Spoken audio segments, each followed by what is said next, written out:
Did you get your job? No one hires 15-year-olds. It's all a weird insurance thing, but yeah.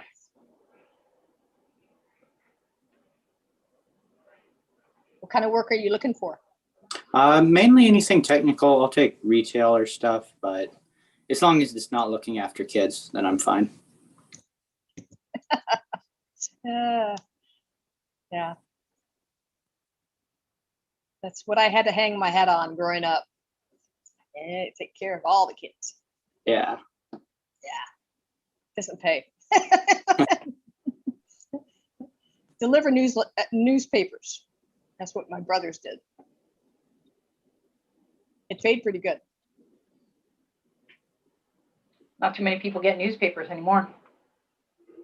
True. But you can still make money at it.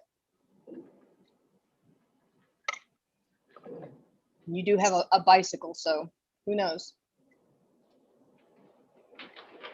My brothers made pretty good money, and my wife made tons of money. She carried a morning and evening paper in Oak Ridge, Tennessee. So it's like, yeah, it's about your age. Stories of her going barefoot in the snow because she couldn't find shoes that fit. That's how she delivered them. Pretty crazy.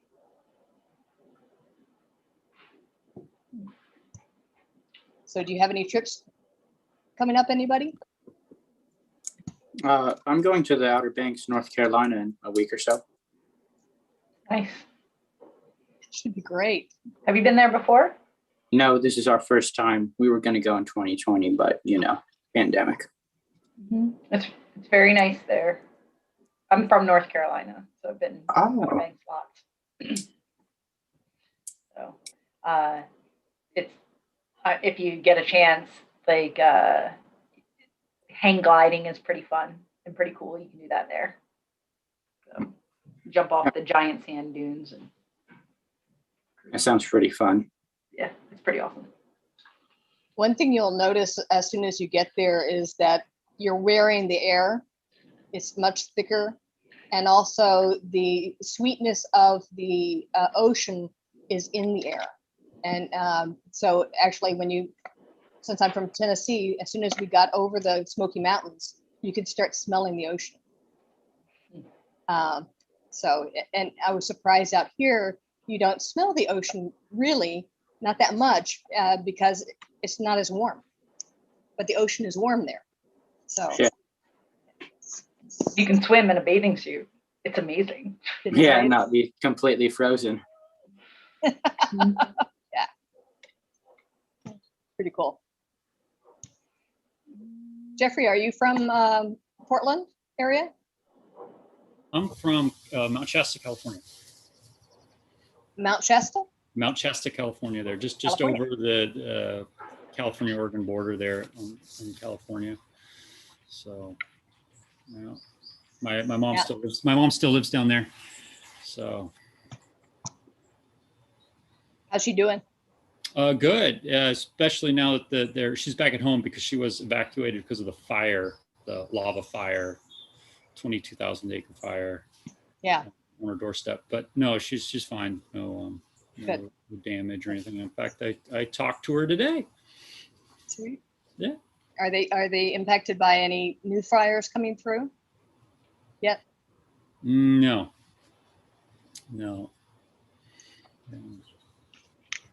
That's good. Well, we can't hold a meeting with just 3 members. They have another minute or so. Yeah, I know. And Joe. 3 members and Joe. I know that Stephanie's not going to be here. Richard's not going to be here. This is a tough day to have it, the after-draw holiday. People forget. Oh, and Meg will not make it. What about Kelly?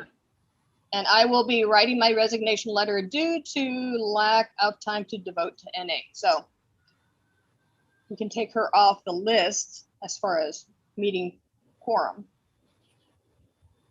Oh, that might be Richard. Oh, Kelly. Oh. Kelly.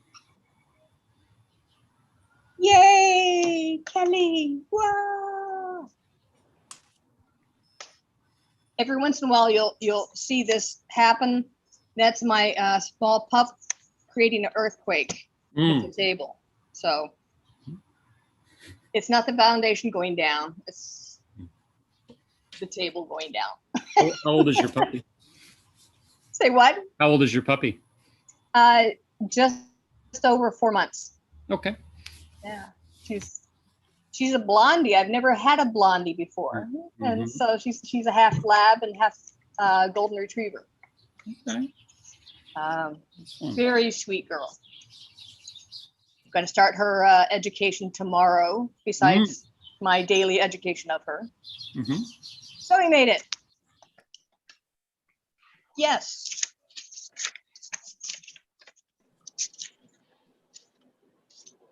So Jennifer, where are we on the quorum? Do you have 5 of 10? 5 of 10. Hey. We need one more. Terry normally shows up about this time.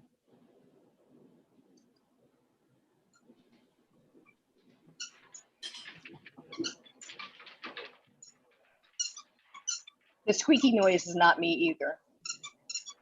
In the background.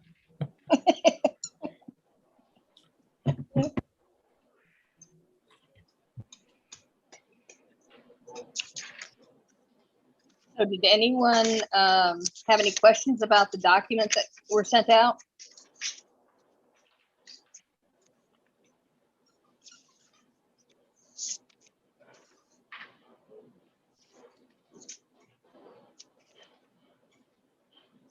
No. Questions?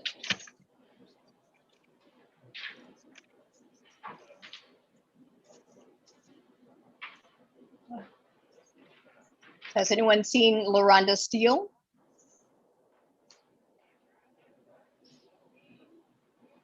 I've not. I hear she's awesome. She's awesome. So we know Terry. Norman Sylvester. I've heard him. He is awesome.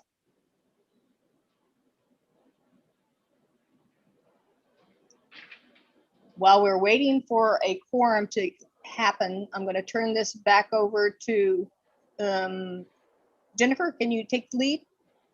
Or I can turn it to Kelly. Or Zoe. Zoe's the vice president. Zoe, you take the lead right now while I get my pup outside real quick. Yes. Okay. Be right back. So we're waiting for a quorum. And before that, how is everyone doing? How has your days been? I've been pretty busy. I'm getting a new roommate soon, so I've been looking around for one. We have a lot of stuff on the agenda today.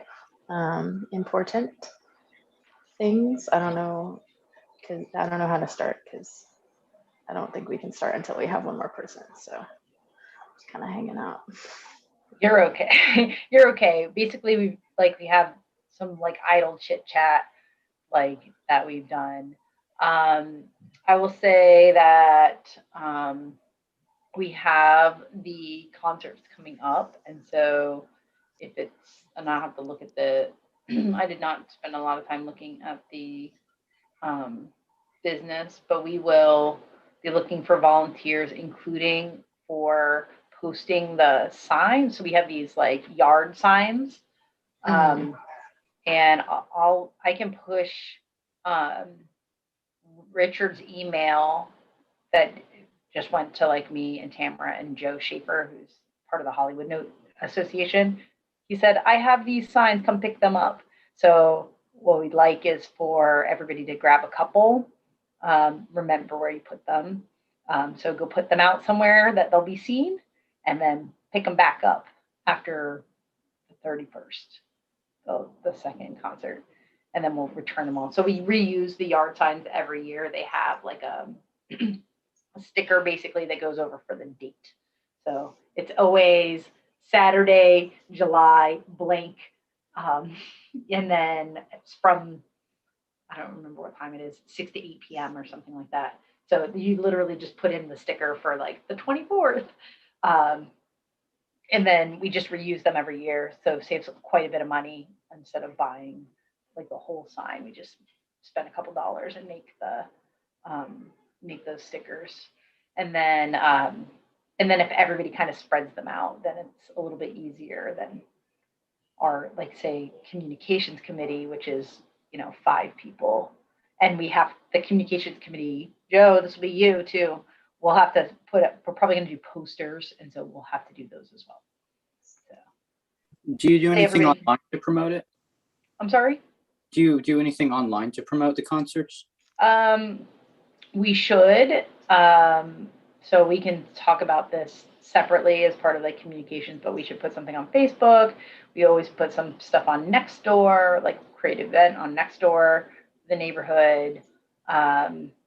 We'll put something on we'll have stuff for our website. But yeah, like usually try to drive like Nextdoor and or Facebook to the website.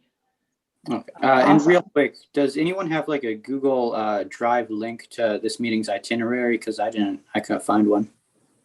It was in the email. Did you get the email with the documents? And if you didn't, that might be my fault. We were trying to.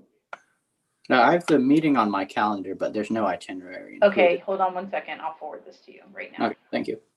Yes. Okay, I have loud laundry in the background, so I have to close the door really quick. Give me just a second.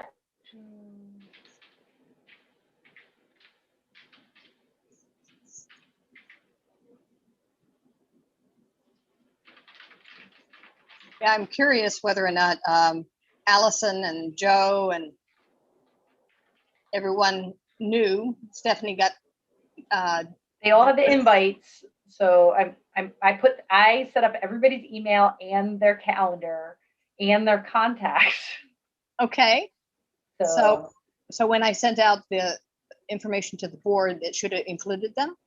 I don't know if they got on the listserv yet because Michelle was working on that. And because Nate is out of town, so it was kind of that might be the reason we don't have Allison with us. Well, she got the invite, so she should have got an invite and a calendar push reminder. Like it's all set up to like push out a reminder. I think it's the day before, depending on how often people are like at their computers. But I think I did say when I sent those emails, which I sent on the 3rd or 4th, the board meeting is coming up. Here's your appointments. So, but yes. Well, we can go ahead and proceed and have a informal board meeting. We just can't make any big decisions. Sound good? Sounds great. If that's what we can do. That's what we can do. That's what we've got. So given that this is an informal board meeting, let's make sure that everyone knows each other. I'm Tamara DeRitter. I'm the chair of the Rose City Park Neighborhood Association. And Jeffrey, why don't you introduce yourself? Sure, yeah. Jeff Gifford, board member on the events committee, and pleased to be here. And Zoe? Hello, I am Zoe Ezekiels. I am vice chair and also in the Land Use and Transportation Committee. I am also very excited to be here. Happy Tuesday, y'all. And we have Joe Anderson, who is our intern for the board. Joe, you want to introduce yourself? Hi, I'm Joe. This is my 2nd meeting overall. So yeah, I'm pretty new here. Welcome. Kelly? So Kelly Davis, board member and co-chair of the Land Use and Transportation Committee with Tamara. And former chair of this organization as well. For only 17 years, I think. Only 17 years. And he came back on the board after he came back from DC. So this is a marvelous thing. And Jennifer? So I'm Jennifer Santhouse. I am the secretary of the board. I'm on the communications committee and serve as the advertising coordinator. And on the events committee, serve as the porta potty renter. And that's my job. I don't know. I always get it. Yeah, and then in my other life, I work for PGE and do land use all day, which is why I do not do it for our neighborhood. And she's a mom. Yes, I'm a mom of 2 and 2 dogs, and I've probably walked by your house. I walk by Kelly's house actually all the time. Probably walked by the house. But I think I've walked every street in our neighborhood. So we just finished our big remodel.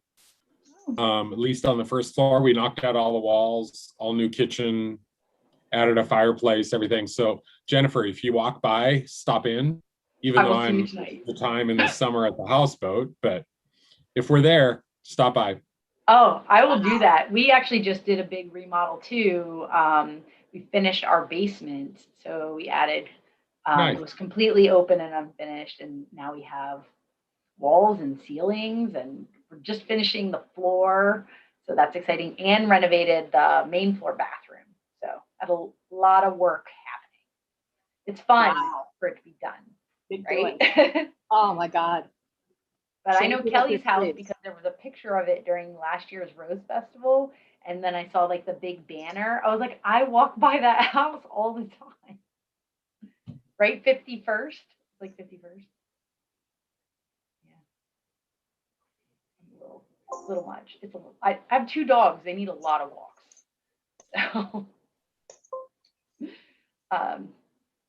So, and I was looking at my notes trying to figure out when I did stuff. I've been on this board for a lot longer than I thought. Like 3 or 4 years.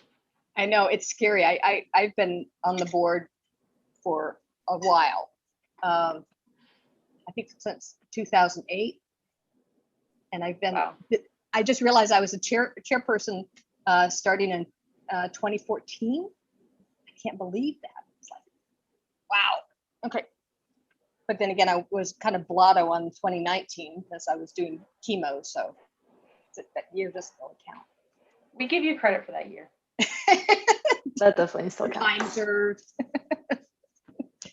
And I will, like, looking at the agenda, apologize. Hey, Terry. I'll apologize that I did not get the minutes out. So there are no minutes to approve. There are no minutes. Hi, Terry. Hello, my apologies. I couldn't get my computer to boot up. Glad to have you. We now have a quorum. Yeah, well, I was sitting here for, I don't know, what time is it? At least 15 minutes trying to get my computer to boot up, and I was just using it half an hour ago. So you think it has enough juice for the meeting? It wasn't the juice. Let me look at the battery here. For most of it, I got 85% battery. Should be good. All right. Hopefully that'll last 2 hours. It should last at least an hour and 45. So We were just doing introductions, and so you can introduce yourself. okay, Terry Parker, board member, Land Use Transportation Committee member, and longtime Rose City Park resident. Yay. Good. At this point, to read the land acknowledgement statement and neighborhood agreements. And what I'd like to do is just focus on the first paragraph of the land acknowledgement statement, so we don't have to necessarily read the entire thing.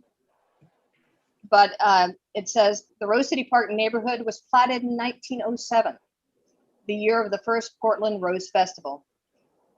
The neighborhood was designed to be a true community as a village in a park. providing accommodation to a wide range of incomes and people. Many of the major roads were used by Native peoples.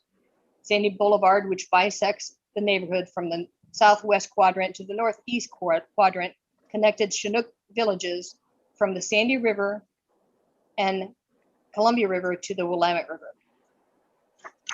So that is a piece of our history. And then under our agreements, I'm going to read the shortened form. And this is just to give us a broad perspective of how we go about and conduct our behavior. Take collective and individual ownership of your statements and actions. Center, prioritize the most marginalized voices. So in other words, who's not here? And maybe making sure that we are cognizant of that. Assume the best intentions and bring the best intentions. Ouch and oops, which means if you say a wrong pronoun, catch yourself, try again. Take space and make space. So in other words, don't always talk over somebody. Make sure that you're conscious of your interactions verbally. Listen for understanding and remain respectfully engaged. Deal with the issues, not the people. Be willing to experience discomfort. And there's no quick fix. Well, that's everything. So with that, we don't have a set of minutes to review. But we do have the agenda to review. And I can pull up the agenda. Or Jennifer can pull up the agenda. Uh-oh, host has disabled my screen sharing. I have it. Just Okay, you want to? yeah, just pause for 1 second.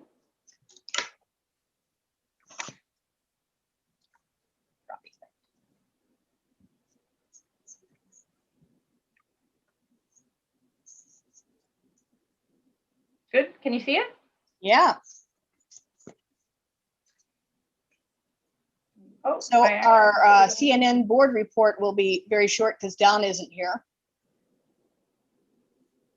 And Terry can update us on the LUTOP. We do have hopefully some information from each of you about the status of where you are on your committee responses to the retreat. And then I had a draft of the board goals I wanted to get your comments on. That is followed by our discussion of the events project coming up. We have on the 24th, and then the following weekend on the 31st, amazing performers over at Rose City Park.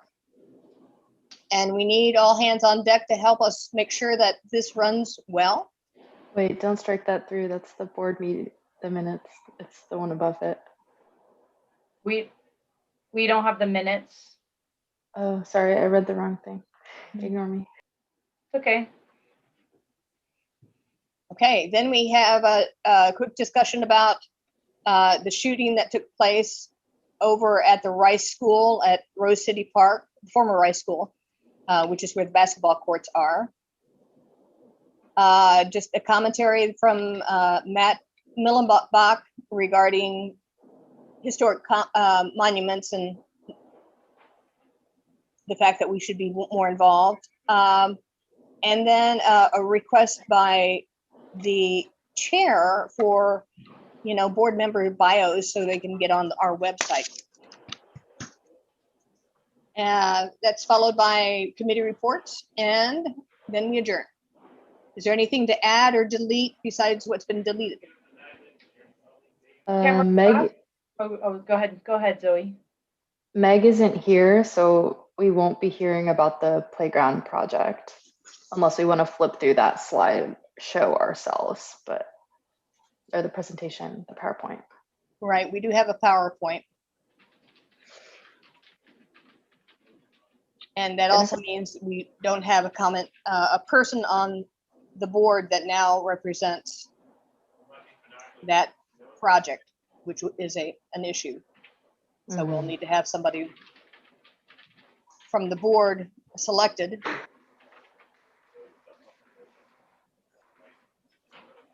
Okay. At this point, we can talk up or show off the budget that Do we was need pulled to together. review and do we need to approve this agenda? Oh yeah, approve the agenda. All Motion. those in favor, say aye. Aye. All those opposed, same sign. Okay, thank you. Moving ahead. So with the treasurer's report, he had provided us a 5-year budget analysis. And I think that was more for us being in the budget committee, meaning myself, Stephanie, and Joe. But it's there for the public to see as well. I mean, as board members. So did everyone receive a copy of this latest month's? Which one? Oh. Is this the one that you wanted? That's fine.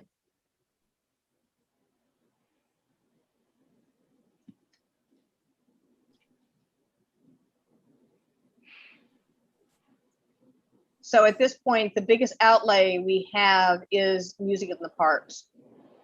And without having the cleanup funds coming in, we can't sustain that. Because it's typically a wash. We get about that same amount of money in, and then it pays for music in the parks. So right now we've got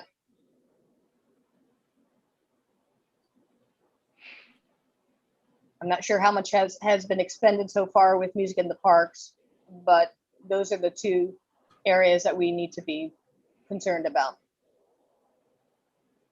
Is this a good time to make a possible comment on maybe how we can raise some money? No. Or do you want to, I couldn't hear that. On what? is this an area, is this a time where I can make a suggestion to raise some money? Very simple suggestion. Well, I think you can suggest all you want. You got one member of the budget committee present, that's me. Well, my suggestion is rather simple. We've had the cleanup and we always had kind of a garage sale with it. Why can't we just have the garage sale, but make sure that the items that are coming in are sellable items? I mean, we've raised as much as $1,000 just with the garage sale portion. So it's just a thought. I mean, we specifically state that we don't want a lot of junk. We want stuff in, and what's left over, there's various ways we can dispose of that.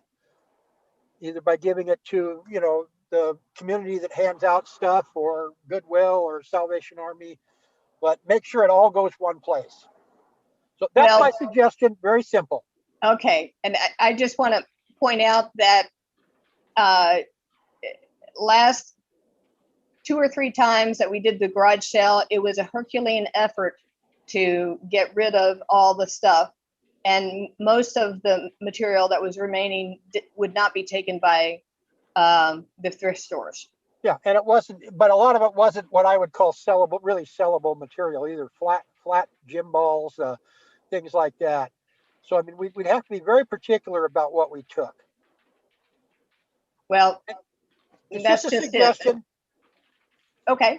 Well, just as you know, that could be problematic if we do take on things that are I'm aware not of it. sellable, because then we have to pay for them to go into the trash. And that will bite into the profits. But I like the idea. Okay. And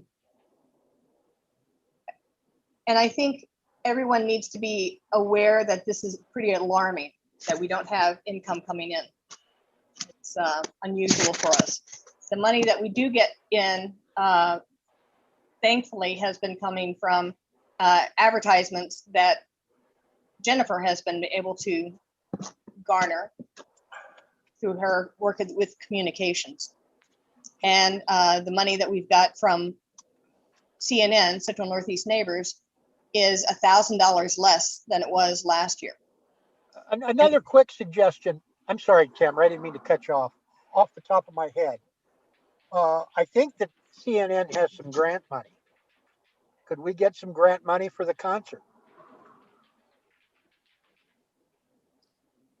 Grant money for what?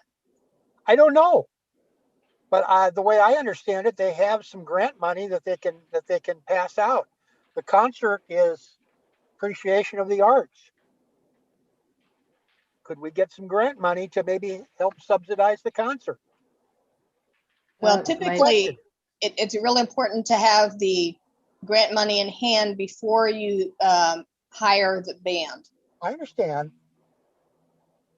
So that would have been a good idea if it had come in about maybe 6 months ago. Well, I didn't know they had grant money 6 months ago. It's in the July 1st physical budget.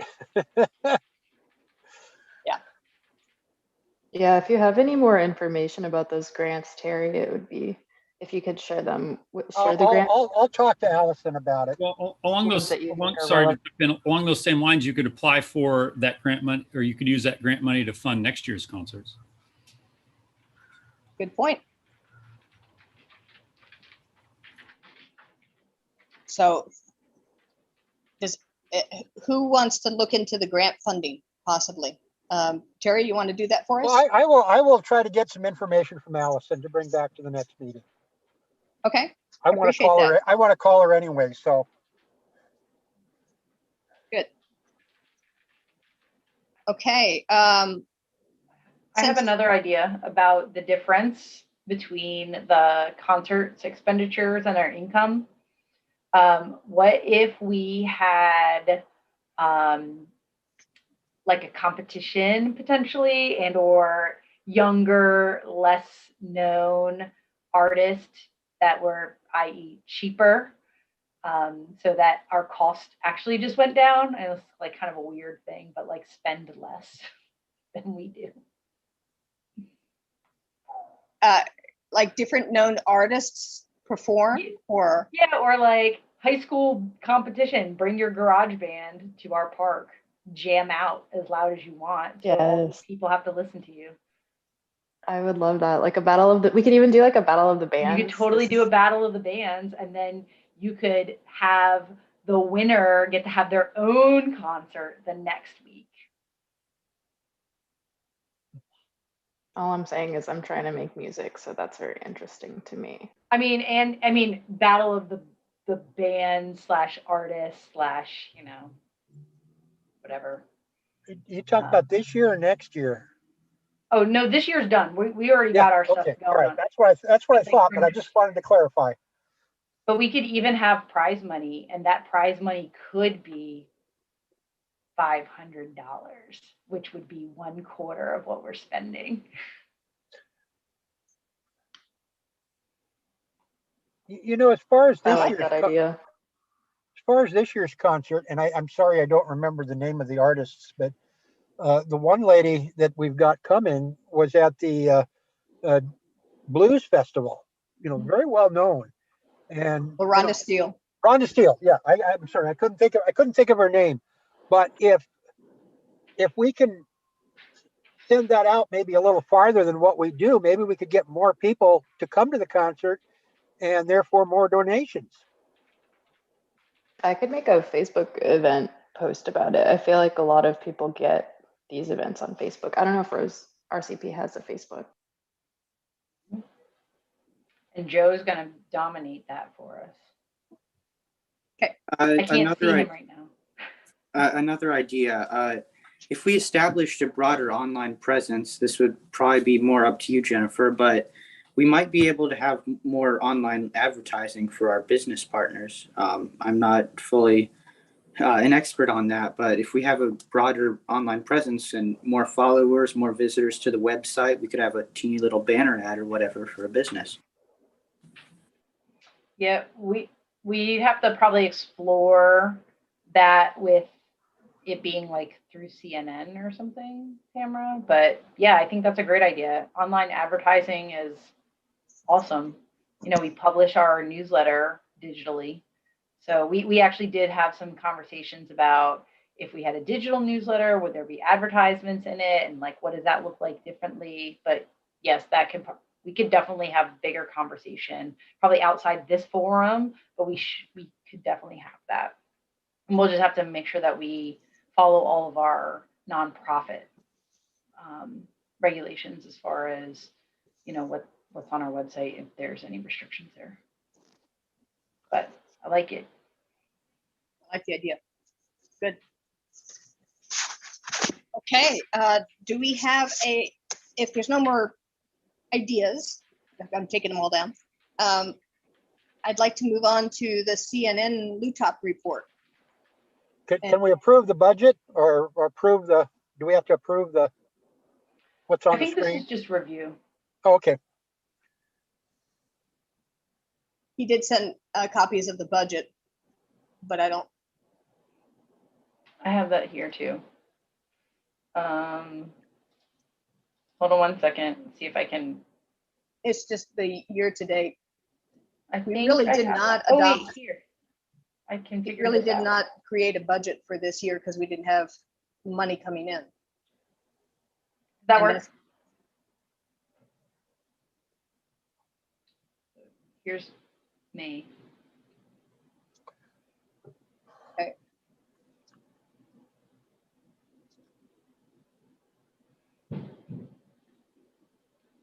Do you questions, thoughts, anything more on this?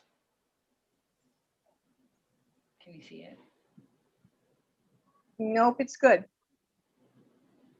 Sweet. Okay. Okay.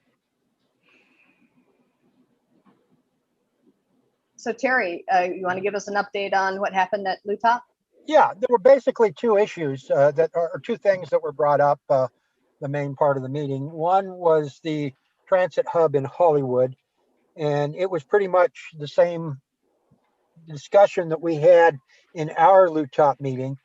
About the only difference that I really saw was Jim Howell from Beaumont, Wilshire, wanted to see an option that was a gradual sloping ramp up to the pedestrian bridge from practically the curb, with no little stair steps or no flat waiting spaces or something like that. Now, that also can't create. This is at the 42nd Street transfer station. Yes, the Okay. Hollywood Transit Hub. So everybody understands what we're talking about. Yeah, we brought it up here before. I mean, I didn't want to go. I was trying to make it as short as possible, so not go into all the details because we've gone through them before. But that was really the only difference in what we've gone through before. But that can present problems to entrances to the phase two if it's done. And then the second issue that came up which was actually new to me, is that TriMet is planning to put a second track, double track out to the airport, but it's going to change the configuration at Gateway. They're actually going to be adding a second station at Gateway for the incoming trains from the airport, and then it will curve right on to the Banfield line. And that station is going to be about 400 feet away from where the current station is, and it will only serve the trains coming from the airport and where people can get off to transfer. And again, Jim Howell thought the 400 feet was too much, but it'll create more availability for trains going to the airport with a second track. So that, and I didn't know anything about it. It's not going to really affect us per se. It'll affect Madison South, and it will affect the Gateway Green because they will have a trail that access to Great. It'll include some access to get to Gateway Green. So that's which is the park that's between the freeways there, 205 and I-84. So Great. that's Wow, pretty that's much it. If you've got good any news. questions, so That's great. tried to keep it short. Yeah, I appreciate that. Yeah, that's an interesting decision. I guess Portland's ramping up to be like, more people, come on. Ah!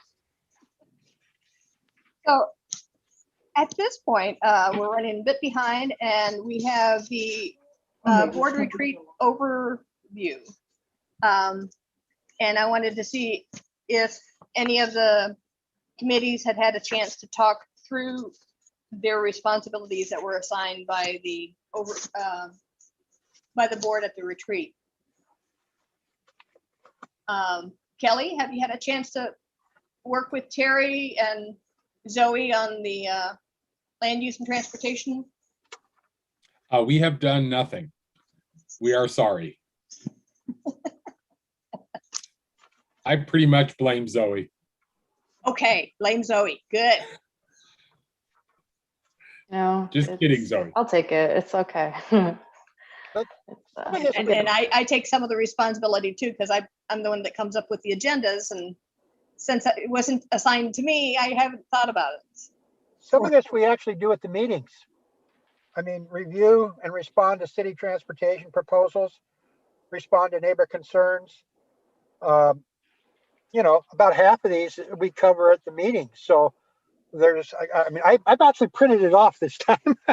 Good, good. Terry's on his game. You know, city code policy changes, we talked about those at the meeting, development proposals. What we haven't done is drafted some articles for publication, although Kelly does a report, and what organizations that support affordable housing, we haven't contacted any of them. So that's really the only one that's kind of, we've done nothing for. Tamara contacted the Ellington, and we'll talk about it more later, but Okay. an email with the Ellington folks. Okay. Good. You know, what would be good is if you could take those items and say, okay, these are our goals, or, you know, this is our strategy of what we as a group are going to be doing. And so just kind of twist the words around in the sentences and make them into bullets. So then we have that to stand by as you know, as a focus of where we're going to go forward. That To would make them actionable. Yep. Make them So we should add that to our agenda for the July meeting. Sounds Yes, good. Kelly. And Jennifer, did the communication committee talk about some of these items? We haven't met since May, since before the last board meeting. So no, we have not discussed it. I mean, we discussed them way back, but kind of similar to Terry's comment, many of them are fairly actionable in that we already do that, but we, especially now that we're reinvigorated with adding Michelle and Joe, you know, we have a little bit more substance to work with. So part of what we wanted to do was increase our presence. And so now we actually have people that can help us do that. So it's kind of a big deal.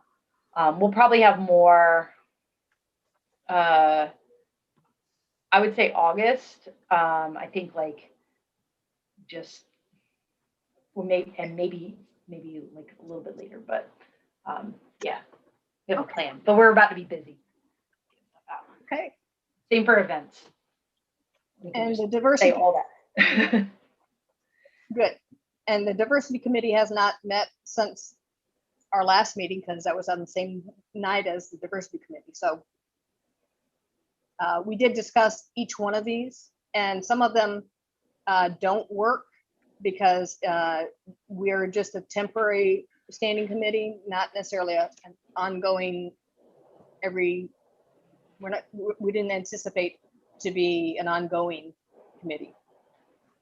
So there's certain things that we've done, which are the discrete packages, you know, the land acknowledgement, and then the neighborhood agreements on how to move forward.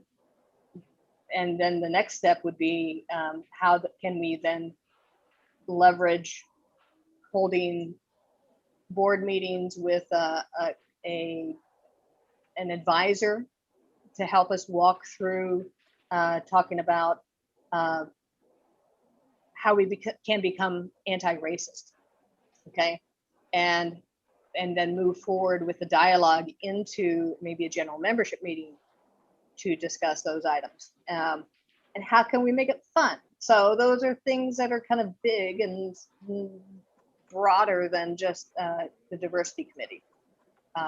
Anyway, we'll be back with you with all that information at the next board meeting.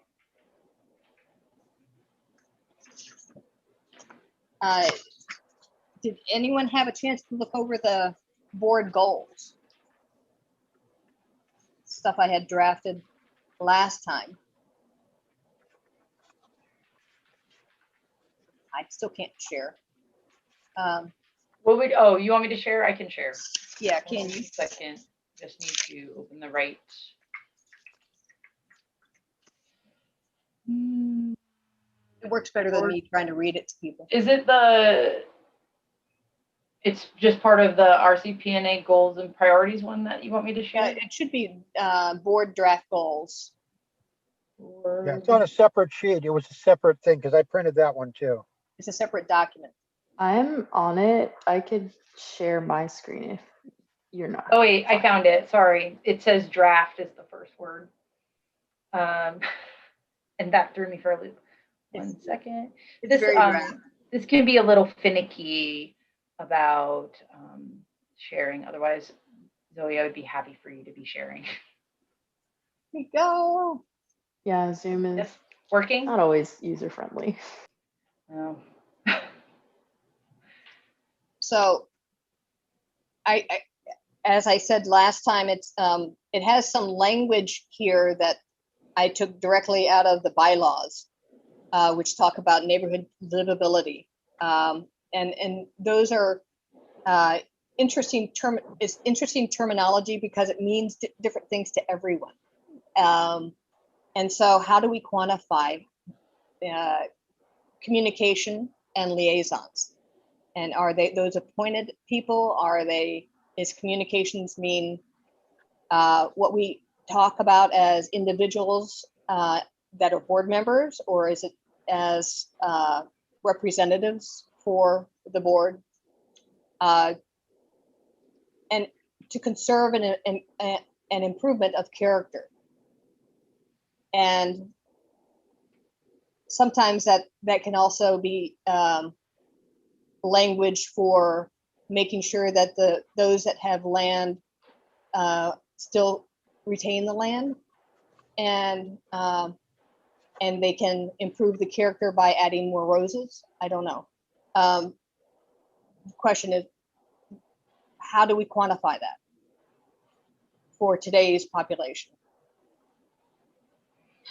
And what ordinances do benefit the neighborhood? And so in quantifying who are we trying to benefit, and making sure that we're being open and broad-minded about that, again, with the term livability. So the rest is fairly straightforward. It's like provide open process, provide forum for exchange of ideas and concerns in a non-hostile environment, promote fundraising. Yes, promote fundraising. And keep bylaws updated, which is a hard thing to do because they're kind of cast in stone. And so that's one of the things that I want to be able to start up this fall, probably as a subcommittee to work on the bylaws. And just in general, we're to evaluate the scope, issues for scope and responsibility, because we can't do everything. And generate ideas for programming and recruit more committee members and board members. And I added that are representative of the neighborhood demographics. Now that's my terminology. I added that in just because I thought it was missing. Anyway, so I'm open to edits. I'm open to commentary. Yes, Zoe? Sorry, I was itching my eye, but I do have something to say. I think, and I don't know how to implement this, but I think something that could help with reaching out to the various demographics in our neighborhood would be translation work. Because I know that we have neighbors whose primary language is Vietnamese or their first language. And so I think I think it would just be helpful to have our materials translated into Vietnamese and Spanish. Very expensive.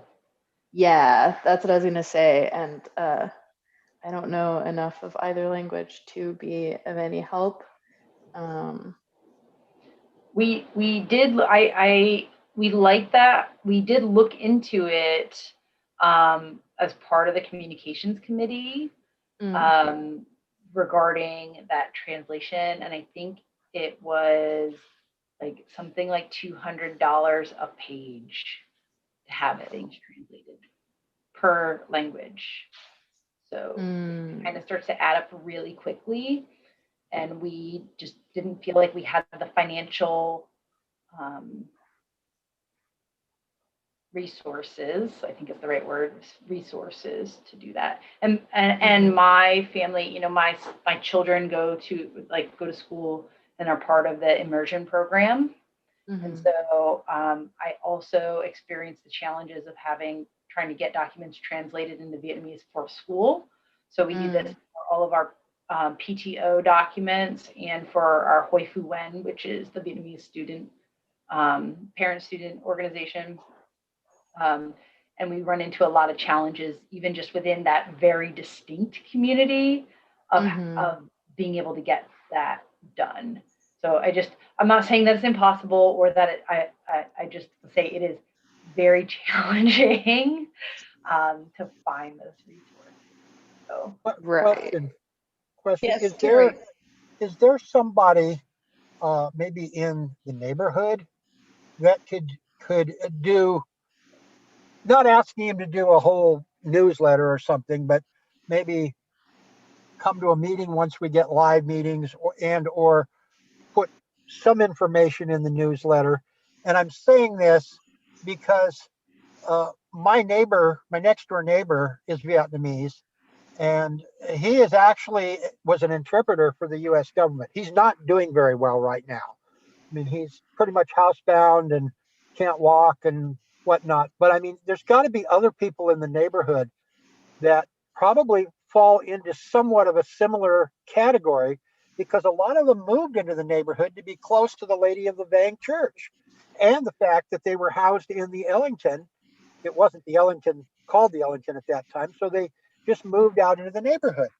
So it might be something where we can find somebody within the neighborhood, and actually that will bring more, Asian people into the meetings and maybe even on the board or something. It's just a thought. I don't know anybody at this point other than my neighbor, but like I said, he's just, I'm very concerned about him. His kids are there lots of the time, and that's where I get most of the information, but he doesn't even come out of the house anymore unless he's got a doctor's appointment, because he just can't walk, and he's 81 years old. But so our demographic in Rose City Park is about what, 5% Asian and 6% Hispanic? something like that. That percentage that we need to consider these translation services?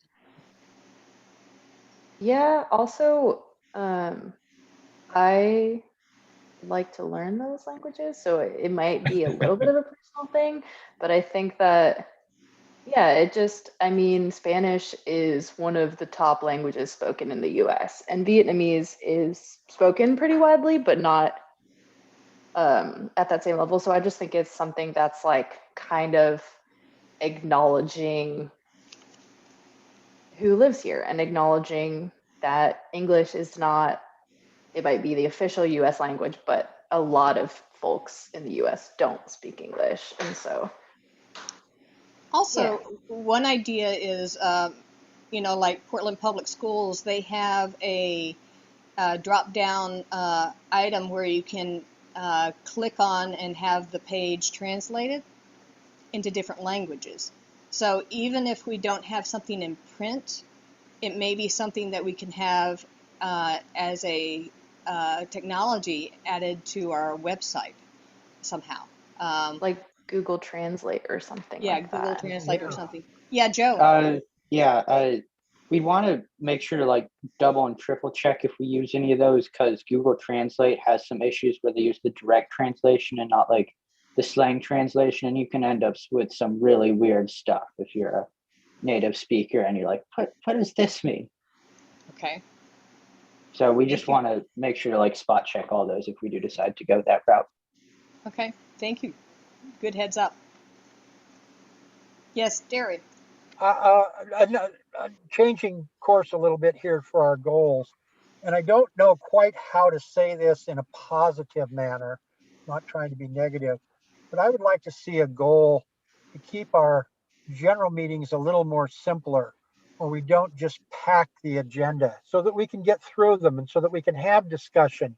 We can bring in the people that attend the meetings, and they're not just there to listen. I mean, it's more important when we get back to on-site meetings, where face-to-face meetings. But I think it's really a real important goal to try to not pack the meetings. And again, I don't know quite how to say that, with an agenda. I don't know how to quite say that in the positive sense, but that's what I'm trying to put forward.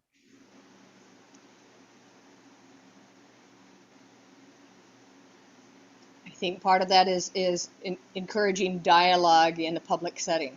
You know, making sure that we do service to the community and allow them to speak their mind and ask the questions. Yeah, Yeah, Zoe.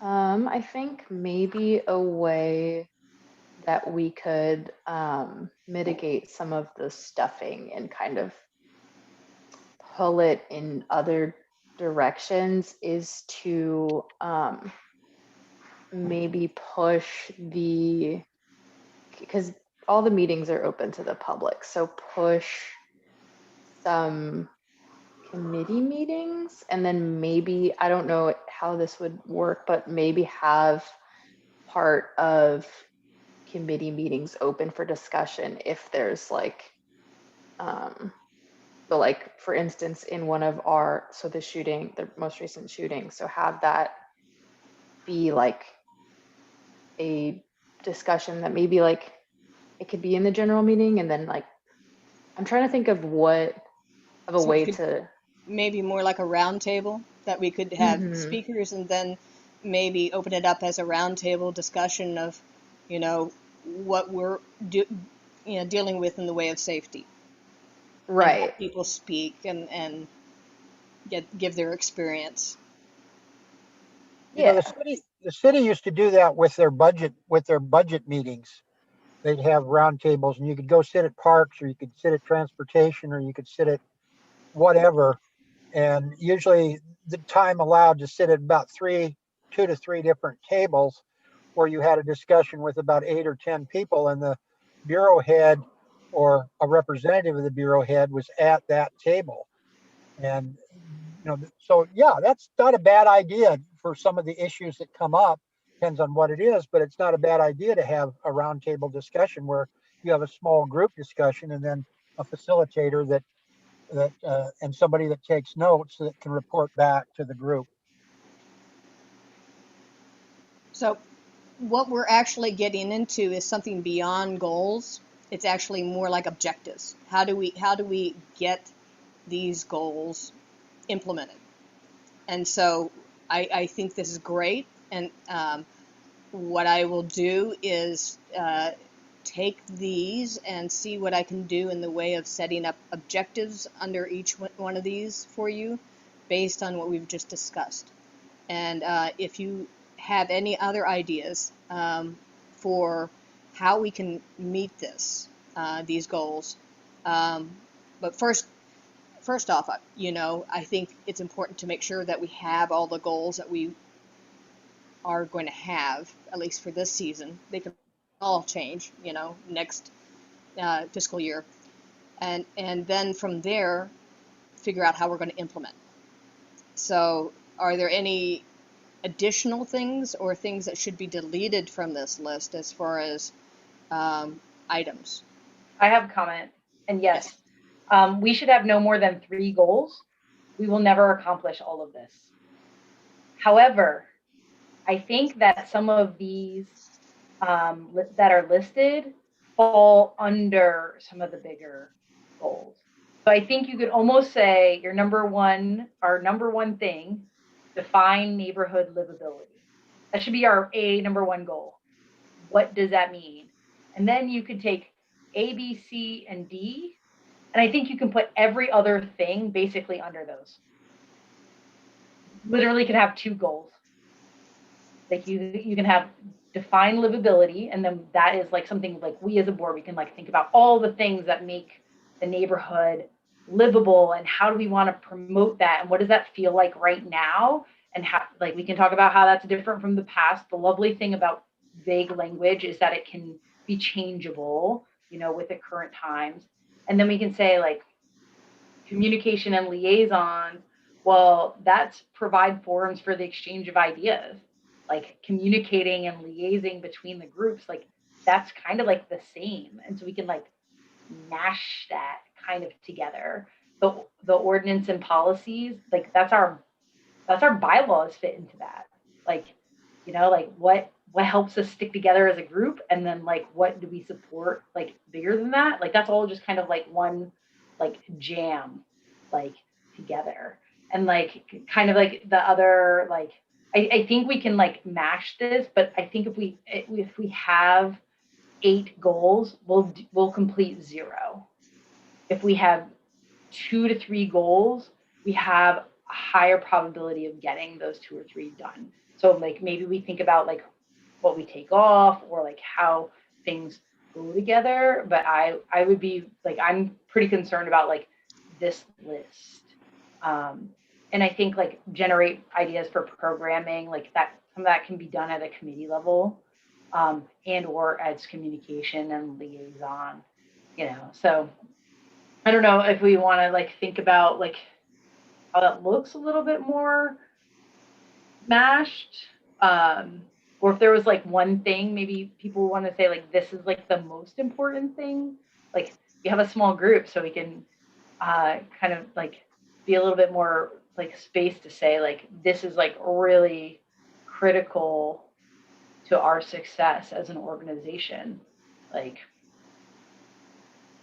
I think for Terry, I'm just going to go on a limb, Terry, from the forum for the exchange of ideas, like that's the small group facilitation that you were talking about. And like that seems really important to you. Is that right? Am I guessing wrong? Yeah, I think an exchange of ideas is important. I think we need to hear from a lot more of the neighbors than we do hear from. Yeah, so maybe we should have engagement on here. Increase engagement. That's what Terry just said. That's Zoe's comment about translation potentially, and or outreach to people that don't speak English as their primary language. It's the process by which all members of the neighborhood involve themselves. So I don't know, Tamara, maybe you and we can talk a little bit more about this. I have a lot of ideas about goals. Do you want to just have a side conversation? We can like push this back out to the broader group.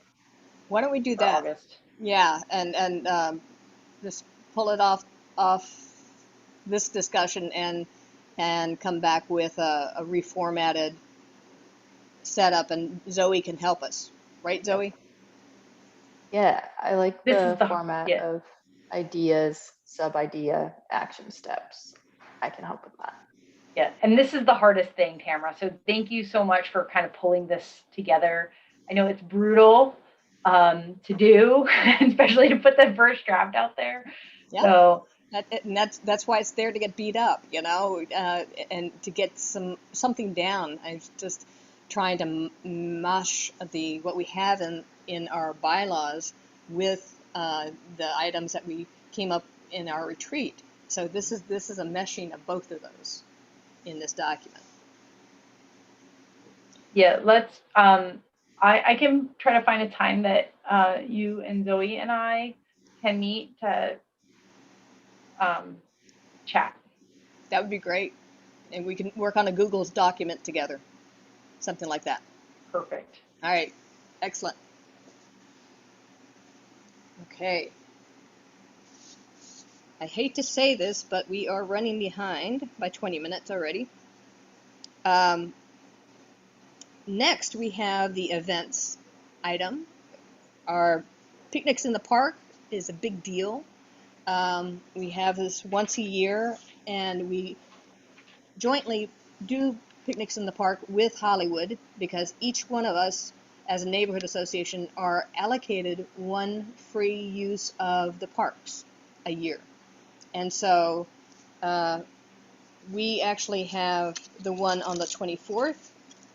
I think that's correct. And Hollywood has the one on the 31st. So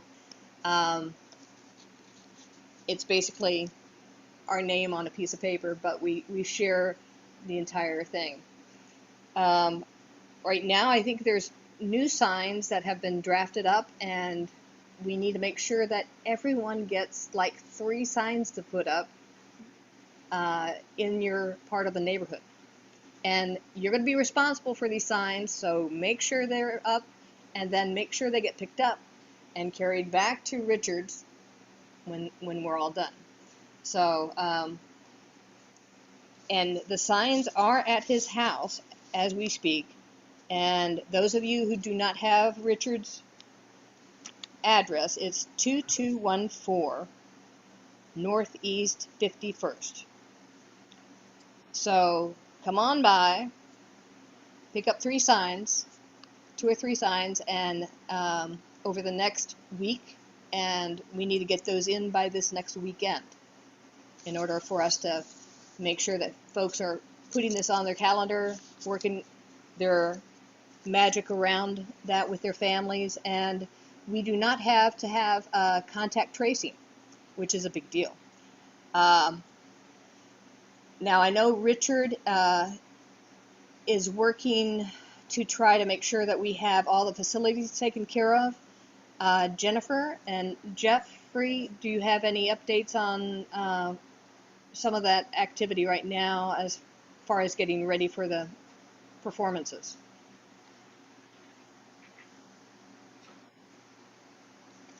You're on the events committee.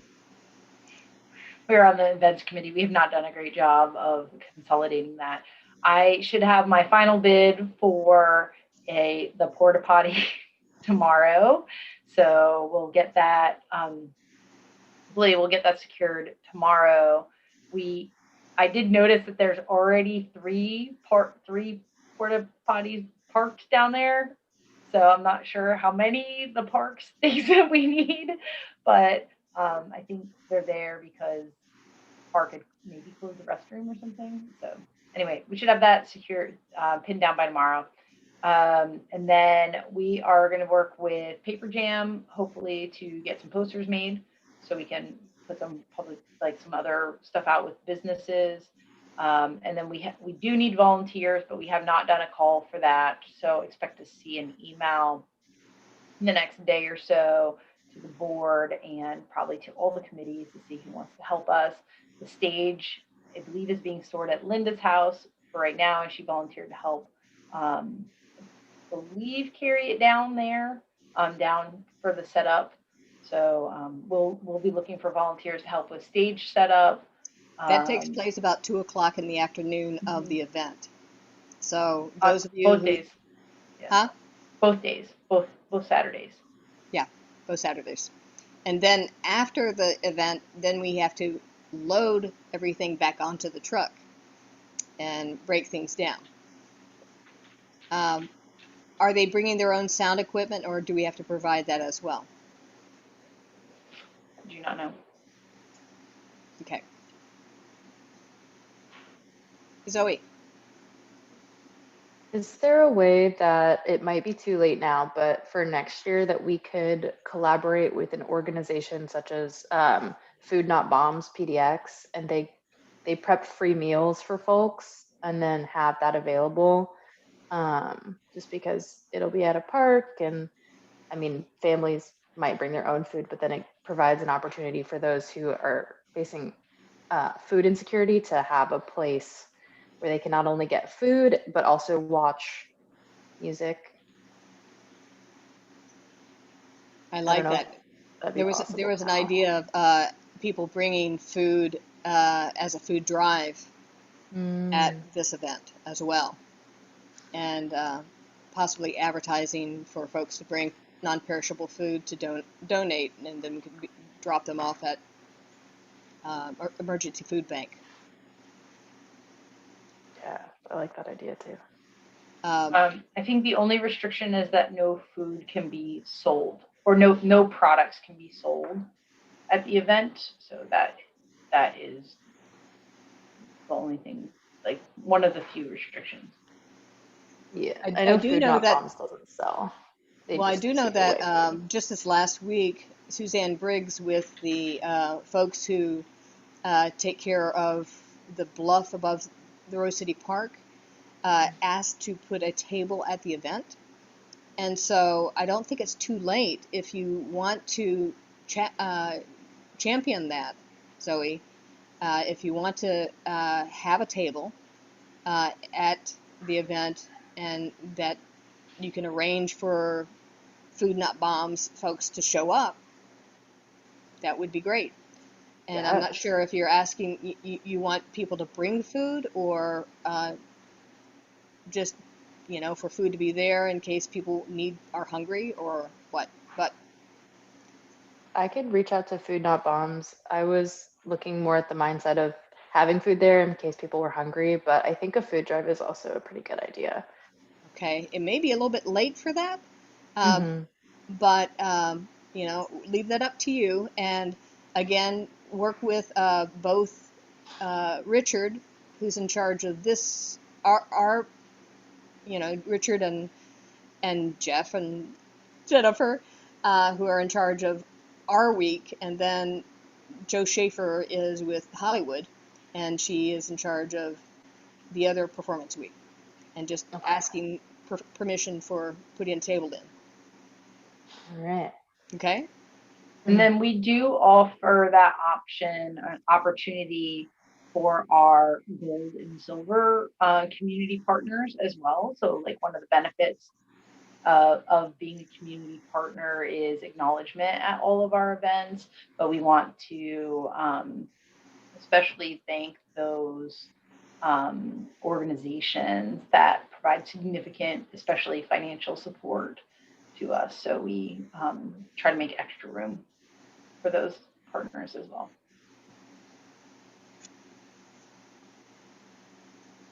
I don't know if we have banners or anything like that of those community partners that we could put up. They bring their own banners. I mean, like St. Rose did last year. Fire on the Mountain opted out, but usually we let them just bring whatever paraphernalia that they want to use for decorating and such. Yeah. So PGE should have their own little table there too. Yeah, we don't want to go there. Okay. Don't go there.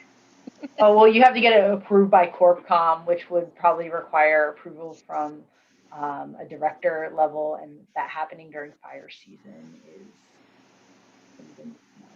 Okay. And we're not in their service territory, and they don't do any events in their service territory. So let's just take their money. Okay. Yeah. All right. So can we count on Terry and Kelly and Joe to show up and help, set up? On the 24th, I've got something that's out of town, and it's going to make my darndest just to get there for the concert. I've already got something that I'm going to be up north with. Okay, then maybe on the But 31st. maybe on the 31st, but on the 24th. Maybe you can help set up. on the 31st? Possibly, yeah. Possibly, yeah. Okay.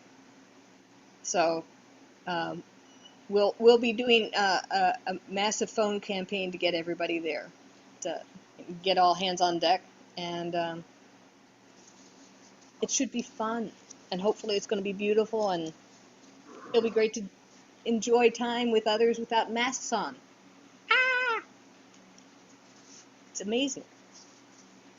Okay, it is 8:10, and we're right on schedule. Is there anything else about the picnic in the parks, Jennifer, that I forgot? No, not that I can think of. I am forwarding the email with the sign pickup information to the board list. So I'll send that right now. So if you didn't write down the address, you'll have it. Okay. So that's it. And don't forget to pick up your signs, everyone. Okay, there was a shooting. This is the next item. A shooting that took place at Rose City Park at the basketball courts. And that's right next to the old Rice Elementary School. There on Tillamook. There were 39 shots fired. And not all the shots landed near the site. In fact, one of the shots ended up half a mile away, busting in someone's back window. So it was pretty awesome as far as an event, and as far as we know, no one was hurt significantly. Someone that was playing tennis got a ricochet on his leg, but because of that, you know, since no one was killed and no significant, you know, property damage took place, it's going to take a week before they actually get the incident filed, because that same day they had 49 shooting incidents.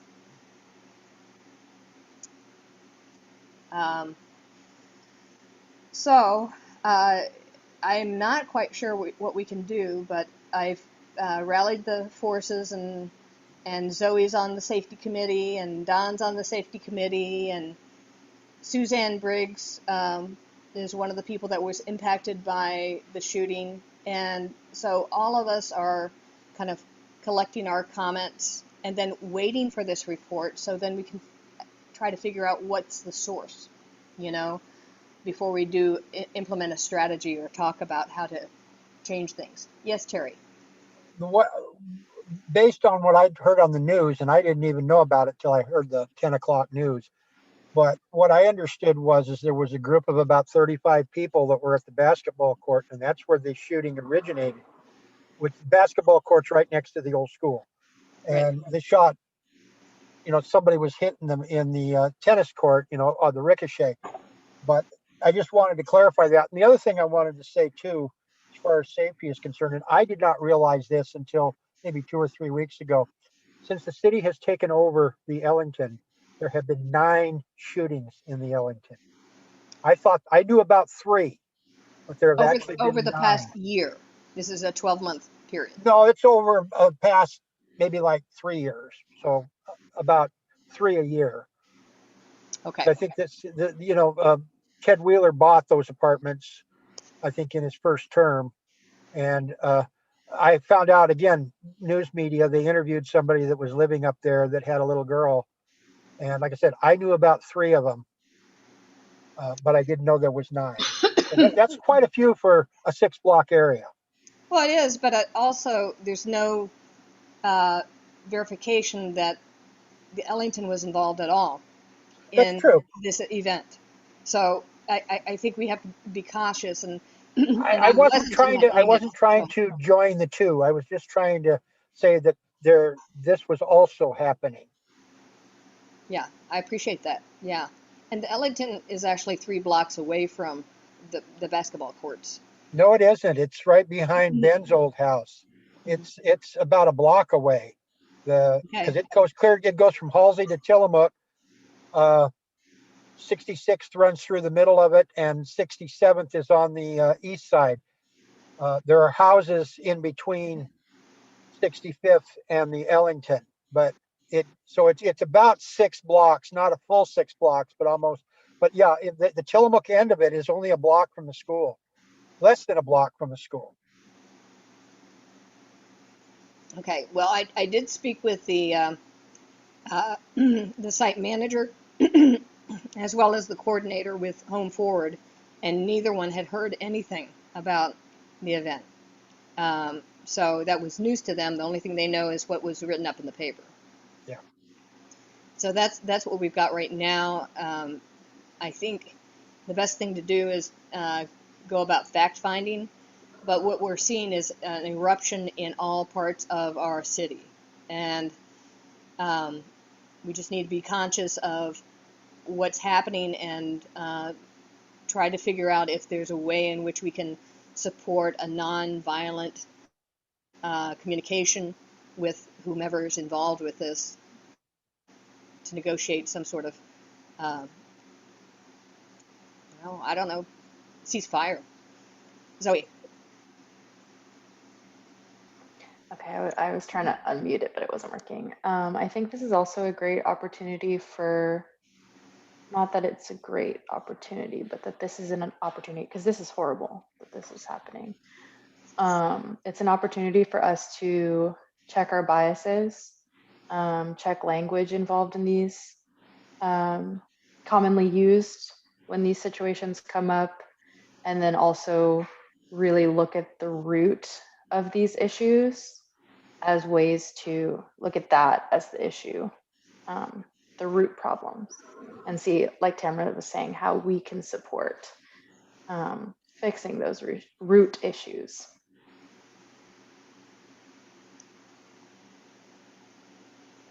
Yeah.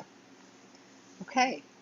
Anyway, thank you, Zoe. I think we need to be all aware of what is happening and the inequities out there. And I think that often bubbles forward in the way of people dealing drugs because they can't get a job, because they've been put in the, who knows, were arrested when they were 14 and then they still haven't been able to get a job. So there's all sorts of different inequities that happen. And I, for one, am a supporter of the Block Watch and Community Watch. And if the Ellington can have their own resident watch, I don't know, ways in which there can be some support for them during this time, even though they're not in our district, they're right on the border. If they are involved. I'm just putting that out there. So I did get a comment from a resident whose kid plays softball there in the field, and they gave me contact information of folks that are in charge, and the parents might be interested in helping support an event even at Rose City Park. And it may be a National Nights Out thing that we talk about, having something located at Rose City Park this year in October and November. So something to think about. More will be revealed. I'll let you know. Also, wanted to make sure that if there is an action to be made by the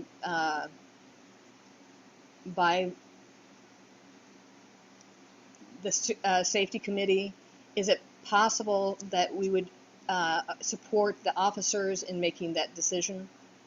So that would be 4 of us, or should all the actions come back to the board?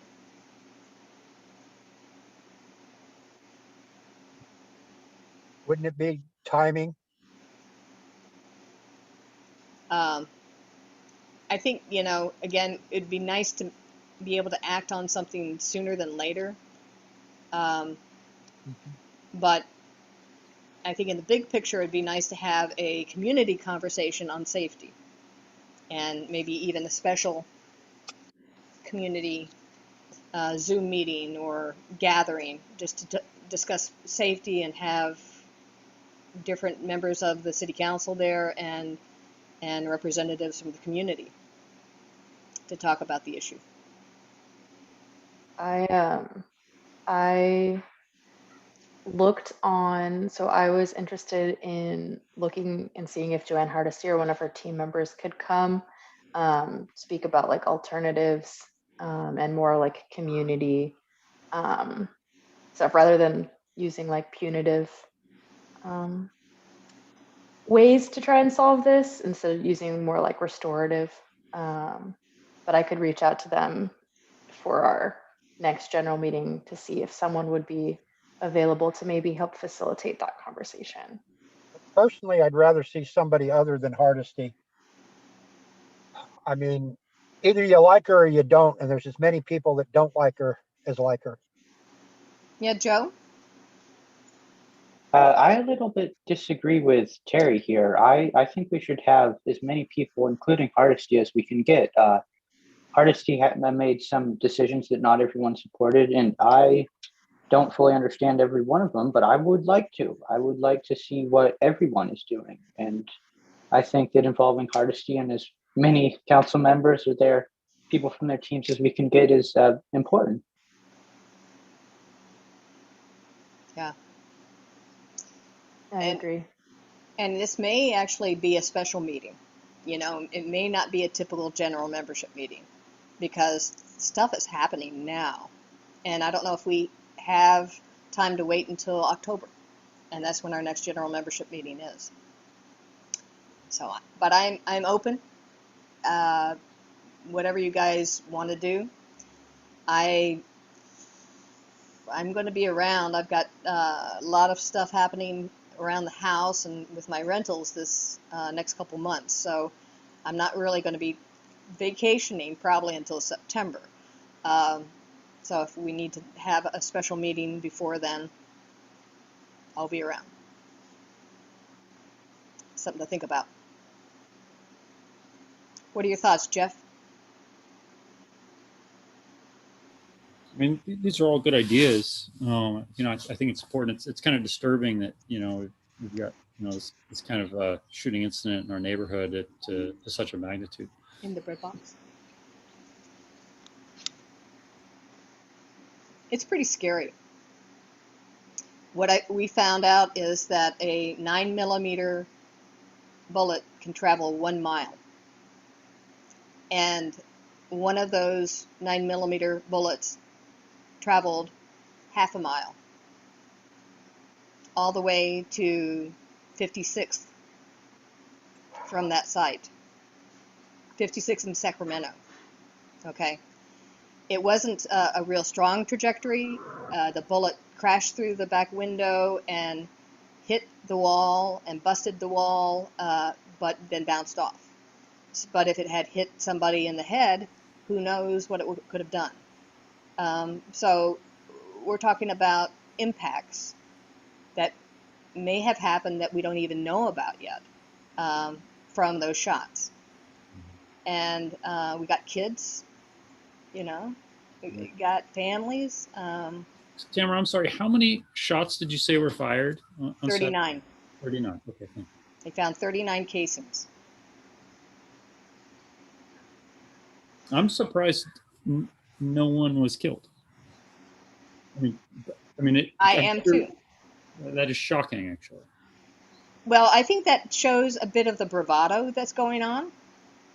You know, they're showing that they can shoot if they want to shoot, but they're not going to shoot. I don't know. There had to be shots up into the air. I mean, otherwise they shot Exactly. through the Rose City Park Elementary School. Just like physically impossible. Well, So, I mean, it would have to go up. It would have gone over the school to get there. So, and the casing is the 9mm that matches. I mean, the bullet matches the 9mm casings at the site. So, Yeah, but I think maybe it's a lot of shots into the air as opposed to like at something. I'm just saying, you know, yeah. it can happen, and it impacts all of us. And I want to see a ceasefire as best as we can in the most peaceful way possible, because none of us need to be living in a war zone. And it's not just happening here, it's happening all over the city. So I just want to let you know that this is happening, and I want to get your input on what to do next. Because it impacts all of us. Did you say that they have a lead or don't have a lead on who is involved? We don't know anything yet, other than that the officers' reports are still being transcribed. And it will take probably another week before they get done because, again, no one was killed. Zoe? I think that when the report comes out, I think that it will be informative. I also think there will be bias in the report. And I think that when it comes out, we need to also be aware of that. So I'm just looping back to the bias again. Yeah, I don't think there's an easy answer for this. I mean, I think some of that's been expressed just in the reporting, using terms like gang or association with the Ellington apartments. If there's not a lead that people came from either of those places, it's a park. And I know this is going to sound really terrible, but shootings happen at parks, and often in parks away from where people live, so that they're not tied back to it. I know it sounds, it's not great. I think we've been very lucky as a community to not have had this happen before. I mean, this happens all the time at Irving Park, and I call it K Park because I have no idea how to say it up there by Wriggler. And it happens at what is it, by the Lloyd Center, like those parks are seeing this kind of activity on a daily and or weekly basis. And so I think that our response should be tempered by the impact it has had on our community. Like rallying because this has happened to us one time feels very privileged. It's not a one-time thing, Jennifer. We've had a shooting in the park before. Okay. Cameron, Yeah, it was back in 2012. Okay, I just knew Okay. there was one, yeah. So that was 9 years ago. Yeah. I mean, and that's great. We are so lucky. I think that's awesome. Yeah, and I live between where that happened and where that bullet landed.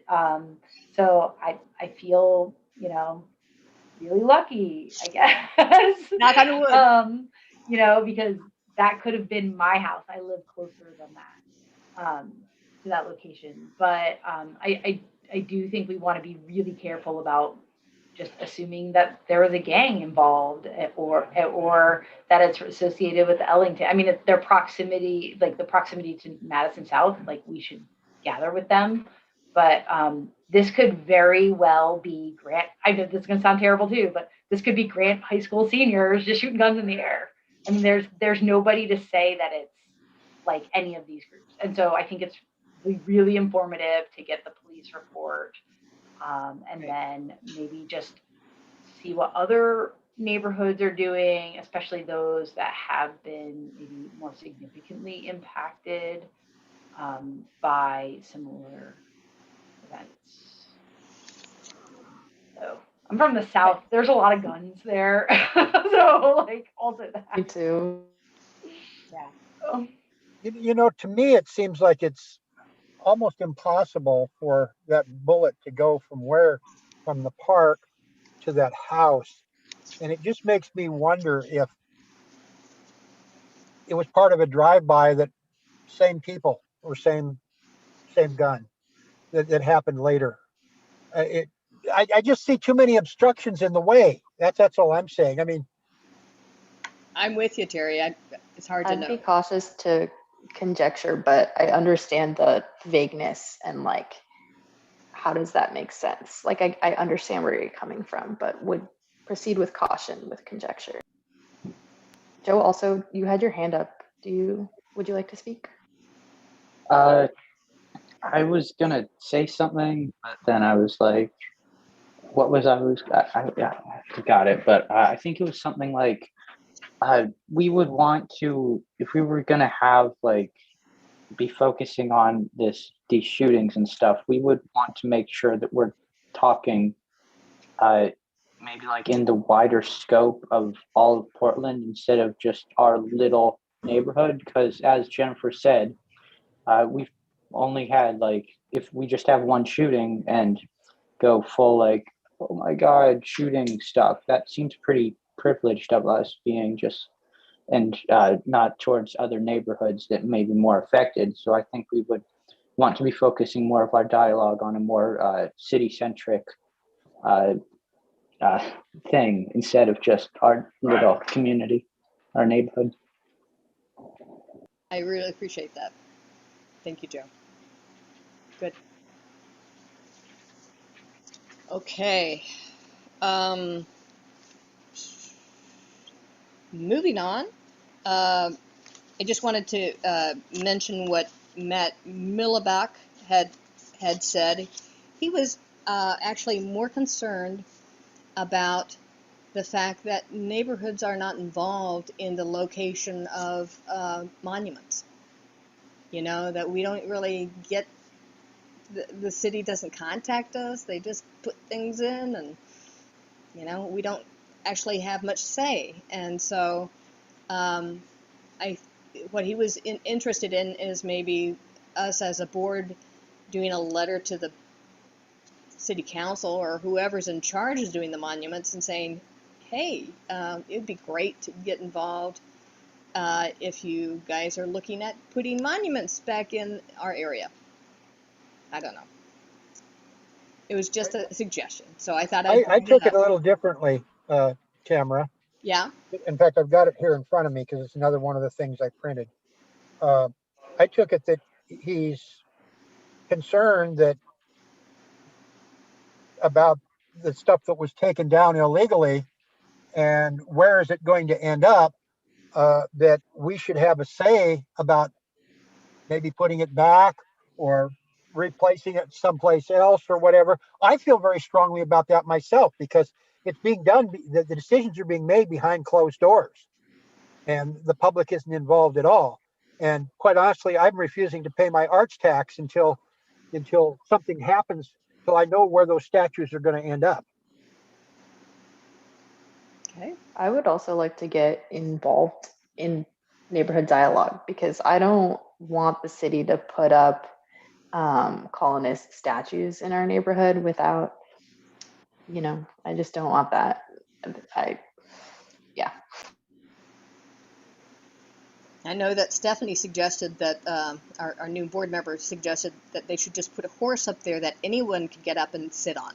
So then they could be the hero. I would love that. And let me be clear. I wasn't necessarily advocating that George Washington be put back here, but I think it needs to be on public display someplace.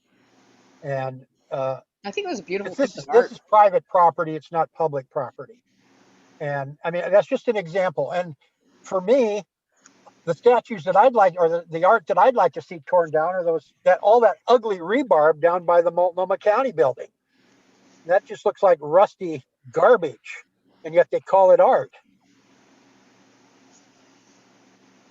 Well, It's in art the is eye of the interpreted completely differently by a bunch of different people. So But it's you're a bit, exactly right. That's the point. Is that people appreciated the ones that were taken down by mob rule, and they had no right to do it. There's got to be a better public process that involves everybody, and you know, and with the stuff that's being put in as well. And it's not happening that way. They've got the select committee that does it behind closed doors. So is there any interest in a letter going out, or should we just let it be and people comment to the city on their own? it's not that big of a deal for, it doesn't necessarily fall in our goals. Just saying. Yeah, I think it could I be think you like let it a, go. Let it go. Okay. Unless you think that it helps promote livability by having public art and or monuments, or not having monuments. I like the Interesting. fact that, having the community involved in its public art is pretty darn important, you know? I was pretty upset when TriMet decided that they were going to do this whole mural on the 60th Street station and didn't even contact us. That's to say, by the way, we're thinking about doing art. Can you get involved? They already picked up, what they're going to do and hired the artist and everything. So, I don't wouldn't know. say no to a letter. I would say if, yeah. Is that a motion Yes. that you would say no to a letter, or you would That we not, should write a letter to get involved. that you support a letter? Okay. All right. We've got one vote saying to support a letter. Is there a second? Was that a support of a letter or not support of a letter? I didn't Support. send a letter. Send a letter so that we're involved, right? Okay. I tend to agree with that, and I think it can be pretty generic. Okay. So we've got a second from Terry. All those in favor of sending a letter? Wait, yes. can we have a point of discussion? This is actually where we're supposed to kind of discuss it. So now we have this letter. Who is writing the letter?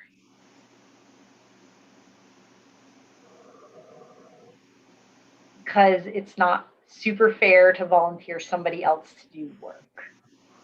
I'm just looking out for you, Tamara, unless you want to write a letter. If I can or get we help, can push I back don't to know. Matt, or Zoe can write it. But Zoe can write the clarify that. letter. Yeah, I would need format assistance, and then also I will at this point formally tap out of volunteering for other things because I have a couple of other things that I'm doing. So Also Yes. looking out for you too, Zoe. I've been volunteered for so many letters. I've got a backlog right now.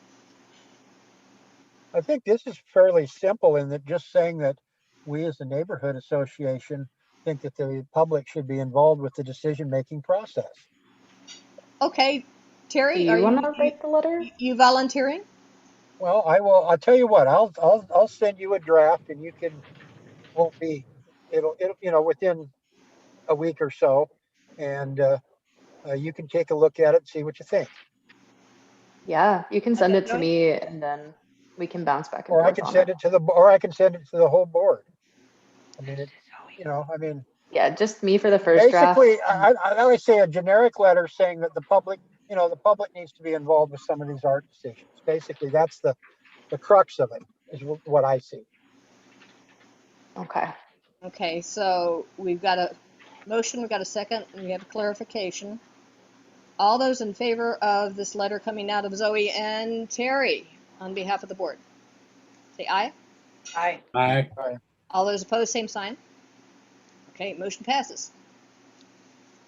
All right. The next item is a very quick one. I am requesting that all members of the board write up a little bio so we can put that on our website.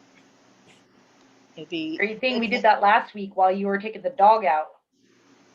Oh, you talked about that already? Last month.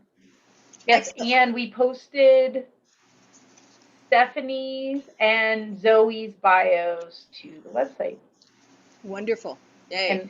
And I think we're waiting for others. And Jennifer, I need to update mine. Basically, just take the last line off of it because United Neighborhoods for Reform is no longer active. So if you want to just take the last line off of my bio, that's the only update that I really need. I need to update my bio too, but I'll talk to you about that later. And I think we need something from Joe. Yeah, and Zoe, Zoe's the vice chair, right? Yeah.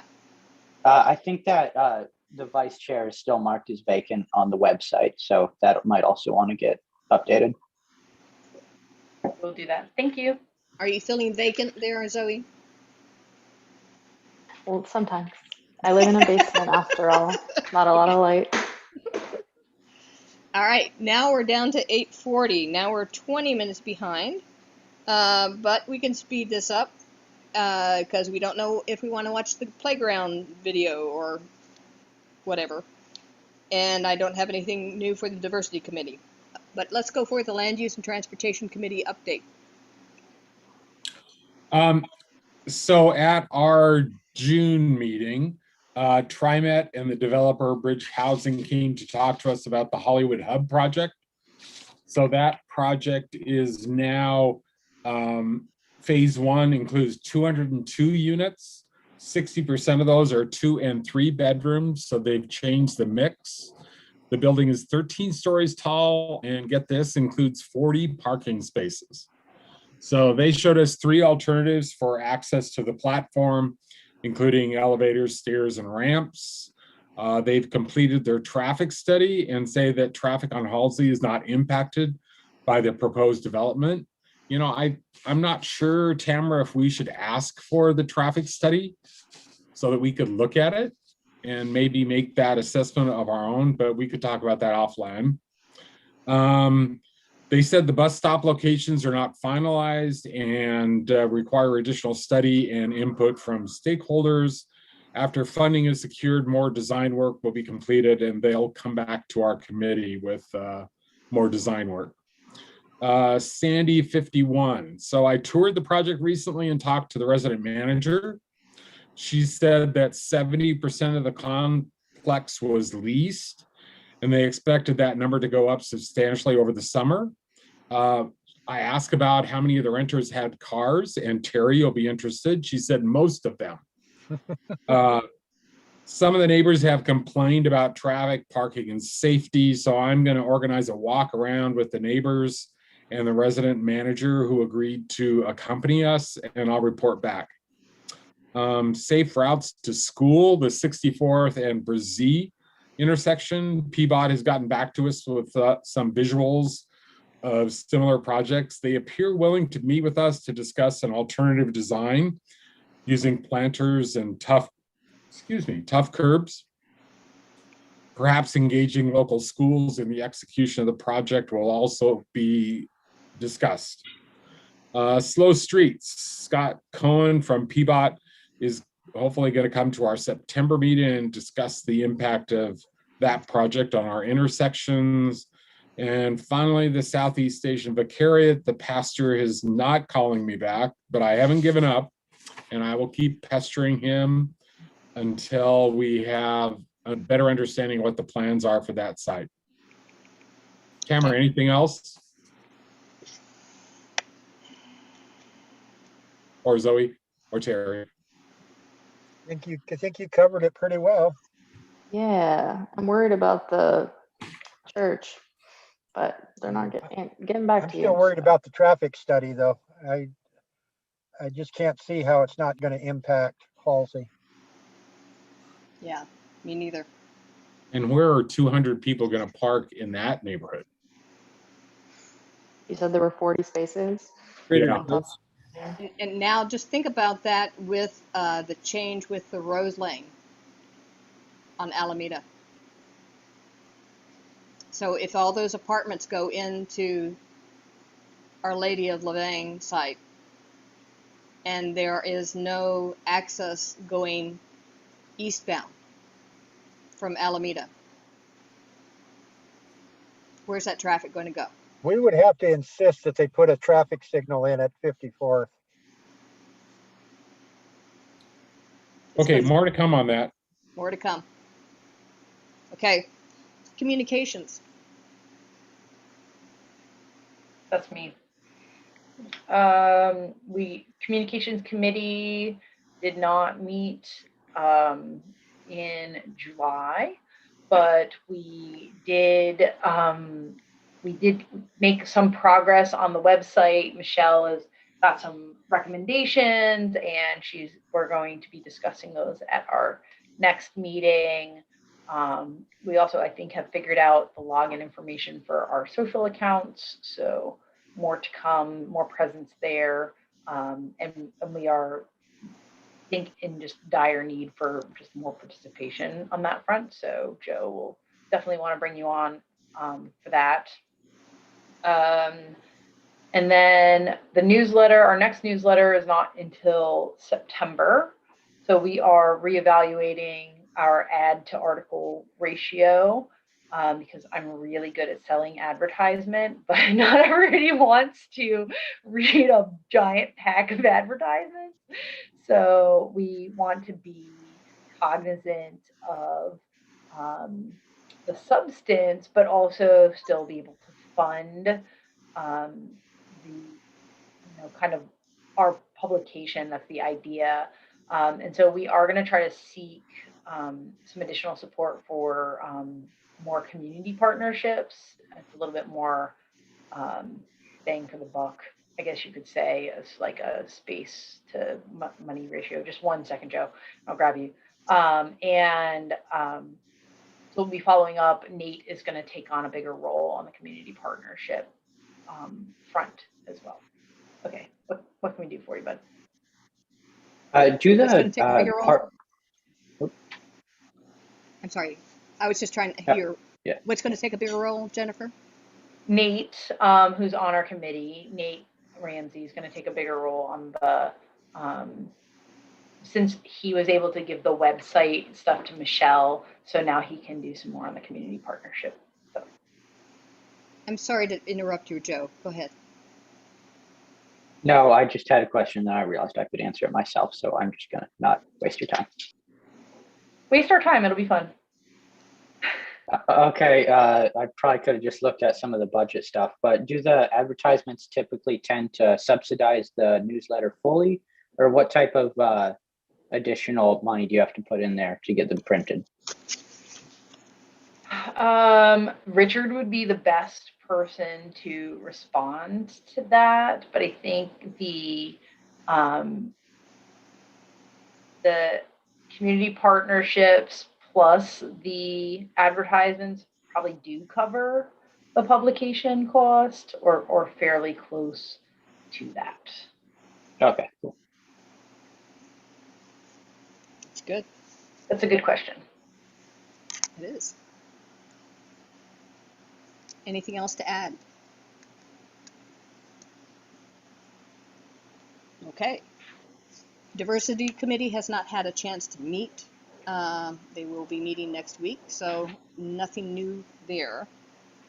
And I don't know if we want to look at the presentation that the playground folks put together. And because that is available in our packets. I looked at it earlier. I like the idea. I just feel like Meg's not here. Is Meg just not on the board anymore? Meg just stepped down from the board. I did not know that. Yeah, well, I didn't either. I didn't know that until our meeting started and she texted it to me. So now we need to have somebody from the board that will represent the playground. And this can wait until the next meeting. So hopefully we'll have the new members back. Let's do that. Yeah, that works for me. Okay, and I would like to ask everybody if there's any comments that they want to share right now. We've got 10 minutes left in the meeting. Any new information for the good of the order, or ideas that we should be considering, or a bandwagon we should be jumping on because it's the best thing since sliced bread? Don't know. Yes, Terry. When are we going to be able to have face-to-face meetings again? I I understand. I am working that out right now. Okay. We actually have, the German American Society is asking for our schedule. And Richard is crafting our schedule for the new fiscal year, which is the 2021-22 fiscal year. So I'm hoping by the next meeting we'll have a draft of that, and then we can also maybe between now and then see if we can get us arranged to have our meetings at the German American Society. Yeah. So our Because next they were meeting might planning on actually be in opening up. person. Yeah. Yeah. In fact, there's somebody in the building tonight, That's good. just a small, I mean, you know, I've seen about maybe half a dozen people go in and are on their way out now. Good. Excellent. That's hopeful sign. Yes. I love it. Well, I've been in communication with them, and they're welcoming us back. It's just a matter of us coordinating when that's going to be, and I can get on the horn and say, well, at least this next meeting in August. So, and then we can go from there. How about that?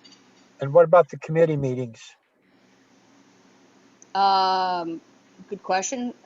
It was just the board meetings and the Yeah, I realize that, but I meant as far as like land use and transportation met at Fraser School, and when are we going to be able to return that? I don't know. Kelly, have you been in touch with them? No, but I will call them and ask them, and I'll let you know. Okay. Okay. Great. It'll be great to see everyone again. I love Zoom, but you know, there's other parts of it that I just don't like. Is there another name for that school? Yes. Albina Head Start? Is that what Yes. it's called? Albina, Yes, I think- it's the Owen Blank School. Owen Blank School. And I apologize, I couldn't remember the name. I just didn't think that sounded familiar, and I was having a hard time trying to figure out what it's called. Yeah, well, I couldn't remember it either. That was the problem. Well, thank you, everyone. I have nothing else new and different for the good of the order other than I have a very happy growing puppy that is gnawing on my toe. It's a happy thing. It's a great way to come out of COVID. Having a happy puppy. So move to adjourn. Okay, a second for that? Second. Okay, all those in favor say, let's adjourn. Aye. Aye. All right, thanks everyone. Hi, everybody. Nice evening. Good night. Thank you. Bye-bye. Bye, Joe.